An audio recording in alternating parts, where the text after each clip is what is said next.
Hola a todos, mi nombre es Pablo Espinosa, soy residente de tercer año de Medicina Familiar y Comunitaria y hoy en Medicina UNER os presento el tercer capítulo de la serie que estamos realizando durante esta semana, 5 capítulos, 5 días, titulada Urgencias Pediátricas. Hoy en concreto vamos a hablar de el protocolo de la SEUP, de la Sociedad Española de Urgencias Pediátricas, referente a la deshidratación por gastroenteritis aguda.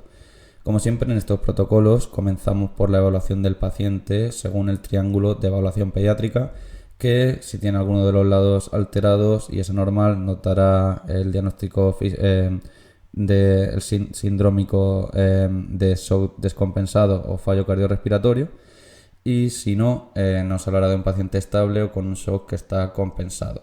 En estos pacientes estables habrá que establecer el motivo de consulta. Habrá que preguntar por enfermedades previas que puedan variar el nivel de triaje. Habrá que tomar las constantes, la frecuencia cardíaca, frecuencia respiratoria, tensión arterial y el peso. El peso es muy importante para medir las variaciones y el nivel de deshidratación o hidratación. Y también habrá que valorar en algunos pacientes realizar una medición de la glucemia capilar.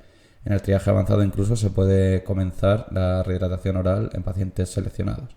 Así, con todo esto se establecerá un nivel de triaje. Un nivel 1 nos determinará en un paciente un fallo cardiorrespiratorio o un shock descompensado. Habrá una clara disminución del nivel de conciencia y estos pacientes precisan una resucitación rápida y una atención, como digo, inmediata. Pacientes que se clasifiquen en el triaje como nivel 2 tendremos signos clínicos de deshidratación severa, habrá hipotensión arterial, habrá taquicardia que no está explicada por la fiebre o el dolor, o puede haber también bradicardia, o también puede haber descompensación o enfermedades previas importantes que modifiquen el nivel de triaje. A estos pacientes hay que darles una atención rápida en menos de 15 minutos. El nivel 3 de triaje nos habla de una deshidratación moderada con una presión arterial normal. Estos pacientes pueden recibir atención hasta en 30 minutos. Y en cuanto al nivel 4 y 5 son pacientes estables con deshidratación leve que pueden tener una atención de hasta 1 hora. Continuando con el algoritmo, vemos que después de pasar el triaje hay que hacer una evaluación del triángulo de evaluación pediátrica de nuevo y una evaluación según los parámetros ABCDE que ya hemos explicado en los capítulos 1 y 2. Además, podemos hacer una anamnesis dirigida pensando en la regla mnemotécnica SAMPLE, signos y síntomas, alergias, medicamentos, patologías, lunch, que es la última ingesta, o eventos que puedan explicar o que sean desencadenantes de esta gastroenteritis. Después habrá que hacer una exploración exhaustiva del paciente y esto nos permitirá estimar la gravedad. Esta estimación de la gravedad se puede realizar de varias maneras. Una de ellas es utilizar la tabla que aparece en la diapositiva a la izquierda, la que nos define qué es una deshidratación leve, qué es una deshidratación clínica y qué es un shock clínico. La deshidratación leve es simplemente una deshidratación que no es detectable a nivel clínico. Sin embargo, la deshidratación clínica, como su nombre indica, pues ya tiene ciertos signos que pueden identificarla como un nivel de alerta alterado, irritable, letárgico, una apariencia alterada, una diuresis disminuida, a pesar de que el color de piel sea normal, de que las extremidades estén calientes, las mucosas pueden estar secas, los ojos pueden estar hundidos, la tensión arterial en este caso sería normal, podría haber taquipnea, el relleno capilar sería normal, menor a 2 segundos, podría haber taquicardia, los pulsos periféricos serían normales y podría haber una pérdida de turgencia de la piel. Los parámetros que están marcados como con un asterisco rojo son porque son signos precoces de deshidratación: el nivel de alerta, la apariencia alterada, los ojos hundidos, la taquipnea, la taquicardia y la pérdida de turgencia de la piel. Esta deshidratación clínica se definiría como shock cuando hay una alteración más importante del nivel de conciencia, cuando la piel es pálida, o moteada, cuando hay una frialdad distal en las extremidades, cuando hay una hipotensión, que habría un shock descompensado. También podría haber taquipnea. El relleno capilar aquí sí que estaría alterado, mayor a 2 segundos. Habría también taquicardia y los pulsos periféricos, en este caso en vez de normales, serían débiles. Esto nos definiría en principio una deshidratación leve o moderada, donde valoraríamos tratar siempre con rehidratación oral, salvo que haya alguna contraindicación, que pueden ser contraindicaciones de la rehidratación oral para deshidrataciones leves o moderadas, pues que no sea una deshidratación leve o moderada, es decir, que sea una deshidratación grave, que haya inestabilidad hemodinámica, también que haya un hilio paralítico, que haya riesgo de aspiración, donde está contraindicada cualquier terapia oral, que haya una limitación de la absorción intestinal por el mismo motivo, que las pérdidas sean muy importantes, más de 10 mililitros por kilogramo y hora, y algunas contraindicaciones relativas de la rehidratación oral, que serían pues los vómitos que sean incoercibles, que haya problemas a la hora de realizar la técnica o problemas con la familia que contraindiquen la rehidratación oral. En cuanto a las deshidrataciones severas, está indicada la rehidratación intravenosa rápida, que está sustituyendo cada vez más a la rehidratación convencional. Y esta tendría también una serie de contraindicaciones, que sería un sodio mayor de 150 o menor de 130, sobre todo si este sodio está presente desde hace más de 48 horas. Si los pacientes que tienen cardiopatía o nefropatía no conviene hacer una rehidratación intravenosa rápida. En menores de 3 meses tampoco conviene, y hay algunas contraindicaciones, o mejor dicho, algunos casos en los que hay que realizar un manejo individualizado porque no se dispone de estudios, como serían el shock, la deshidratación grave o los pacientes con una edad entre 3 y 6 meses.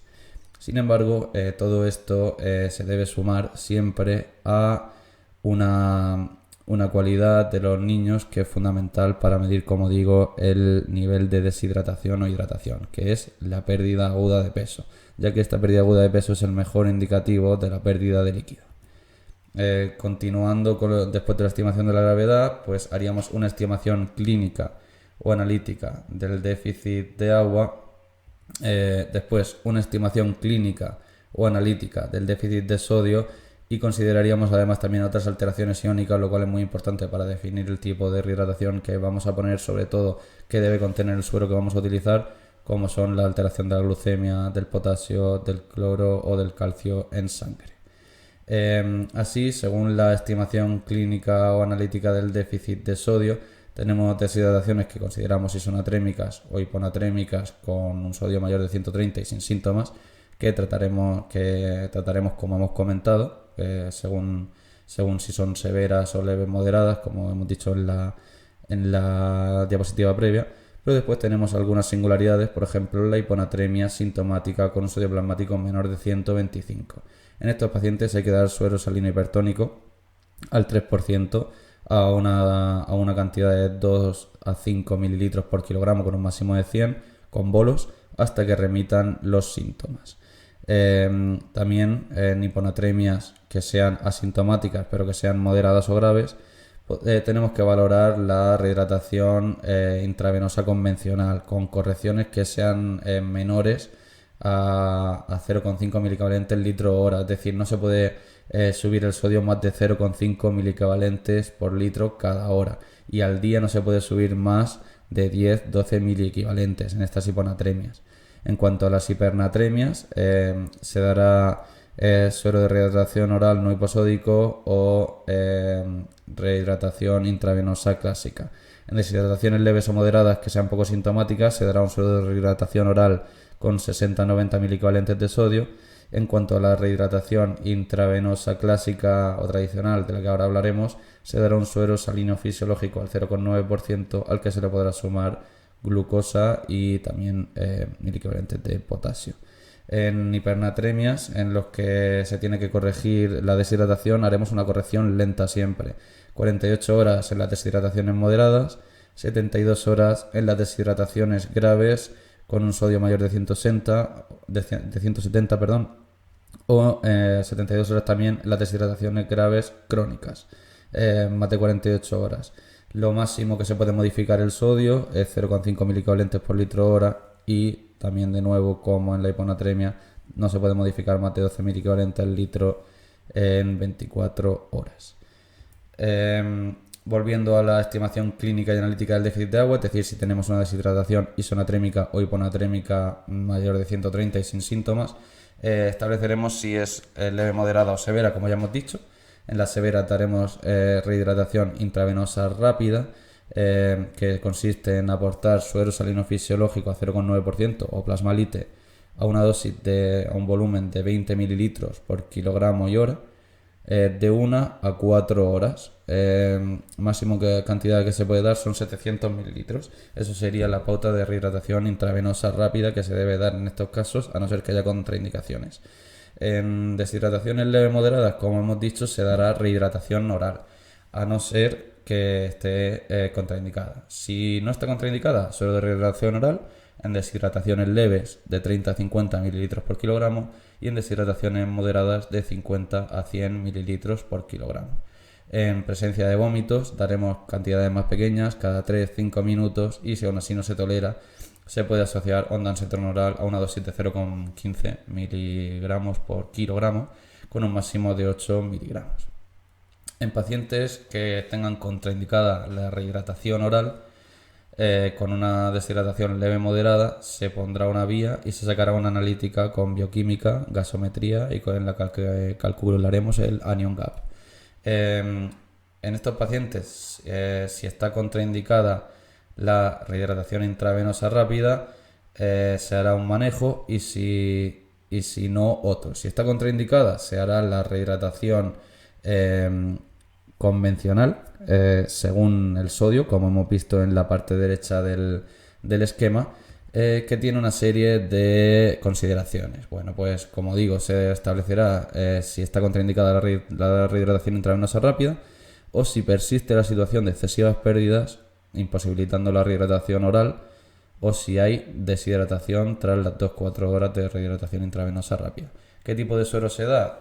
Pues suero salino isotónico al 0,9%, con o sin glucosa y con o sin potasio 20 miliequivalentes por litro. En pacientes con alteraciones electrolíticas severas, como pueden ser un sodio plasmático menor de 130 o mayor de 150, o con alteraciones electrolíticas crónicas, se utilizará 0,9 suero salino fisiológico 0,9% inicialmente, pero se irá modificando según las variaciones del sodio plasmático. Y también hay que tener en cuenta que antes de añadir el potasio es necesario comprobar que el paciente no presenta hiperpotasemia, que tiene la diuresis bien y que la función renal es normal. Para calcular qué volumen debemos administrar en la rehidratación convencional, habrá que valorar las necesidades basales de líquidos en 24 horas según una fórmula que se llama la fórmula de Holiday-Segar, que os dejo aquí en esta tabla abajo a la derecha, y el déficit de líquidos que se calcula en función de la pérdida de peso o mediante las escalas de valoración del grado de deshidratación, que es lo que hemos visto antes. En caso de haberse establecido previamente una pauta de rehidratación intravenosa rápida, este líquido que ya se ha puesto se tendrá en cuenta para descontarla del déficit, que se sumará junto a las necesidades basales, como digo, para calcular el volumen. En cuanto al ritmo de infusión, el tiempo de reposición del déficit se marcará en función de la anatremia, como ya veíamos. La hiponatremia se corregirá en 24 horas, la isonatremia en 24 horas y la hipernatremia daremos el volumen más lento, de 48 a 72 horas. Ya pasando a los pacientes en los que no está contraindicada la rehidratación intravenosa rápida, se dará suero salino fisiológico con o sin glucosa, como decía antes, a 20 mililitros por kilogramo por hora durante de 1 a 4 horas. En estos pacientes se realizará una reevaluación cada hora y tanto en estos pacientes como los que han recibido rehidratación convencional se pasará en cuanto sea posible a la rehidratación oral. Para decidir el destino del paciente pues tenemos unos criterios de alta y unos criterios de ingreso. Bueno, unos criterios de alta que incluyen la buena tolerancia oral, que incluyen la ausencia de deshidratación o una deshidratación leve, que incluyen que la familia asegure el cumplimiento terapéutico y que haya en general un buen estado clínico del paciente. Los criterios de ingreso, sin embargo, pues serían una mala evolución clínica, una afectación del estado general, un fracaso de la tolerancia oral, un alto ritmo y volumen de las deposiciones a pesar del tratamiento o una descompensación de la enfermedad de base.